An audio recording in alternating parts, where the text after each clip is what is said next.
Всем ассаламу алейкум, хорошего дня. Сегодня, как и обещал, давайте расскажу о ценообразовании и какие цены у нас ожидаются в будущем. Естественно, это предположение основано на моих личных наблюдениях по рынку города Ош. Уважаемые покупатели, уважаемые подписчики, ситуация у нас сейчас такая, что сейчас рынок по факту стимулирует это льготная ипотека от Айлбанка и также ипотека в других банках. Но в основном запросы сейчас идут именно с Айлбанка, так как у них там процентная ставка что ли снижена.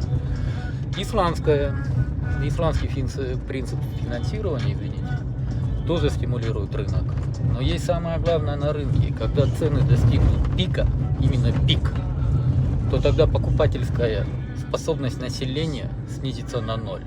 Вот это будет первый, основной такой момент, который мы можем сказать, что уже наступает кризис на рынке недвижимости.